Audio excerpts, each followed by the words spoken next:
Once upon a time, there was a philosopher.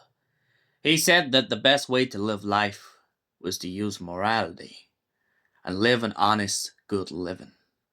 But you know, I think that philosopher, well, I think he left out the bit about living on the mean streets. Because I'm not being funny.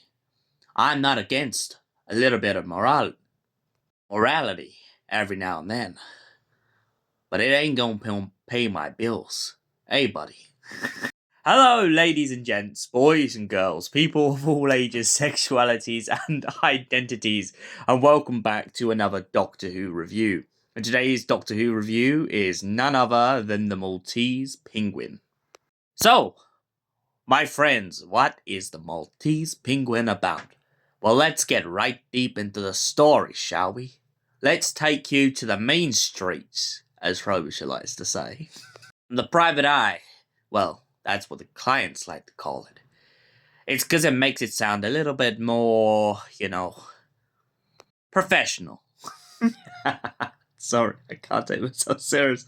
Right, I'm going to stop messing about for a sec. Let's get into the actual story. So, the Maltese Penguin is about Frobisher moving on from the Doctor. And essentially, he lives in a kind of rough neighbourhood for a while. Because before Frobisher was with the Doctor as a companion, he used to be a private eye. Now, Frobisher, of course, in this story begins to attract the attention of a gangster that looks like a frog. However, before this, he begins to try and shoo off the Doctor when he comes landing on his doorstep, believing that Frobisher can't do his job, believing that Frobisher is just a phase with Frobisher, he thinks. However, it's not a phase. Frobisher wants to be a private eye, and he will do what he has to prove this to the Doctor throughout this whole story. So, when the Sixth Doctor decides to leave him behind, Frobisher goes off and decides to try and investigate into the disappearance of a certain individual. Individual that no one seems to be able to get a hold of, and most importantly, seems to have eluded everyone at every turn. Frobisher begins to suspect that maybe this individual doesn't exist, but then he begins to get even more scared when this frogman / gangster decides to pull him in and basically threaten to kill Frobisher. He begins to ask Frobisher for the something, and Frobisher is absolutely confused because he doesn't know what's going on. However, Frobisher soon begins to feel like he's been played when he remembers the fact that he was hired by a client to investigate into a disappearance. This client, of course, is a female client who has come to him basically saying that he is the best that she could look for. However, when he goes to the gangster and realizes that he already knows about her, he begins to get suspicious that he's being played for a fool.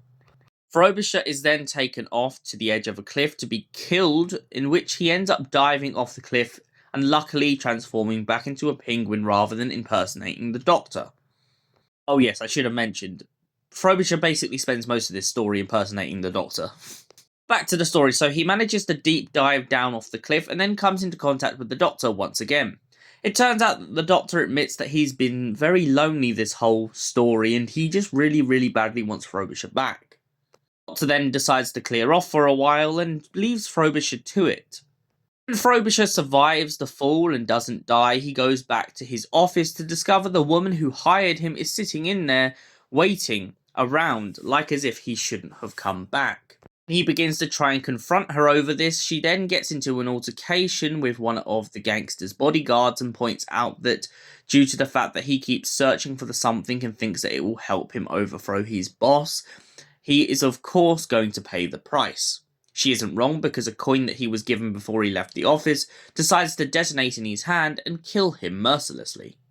Frobisher and his girlfriend essentially at this point, both of them go off and get wrapped back up in the gangster's business.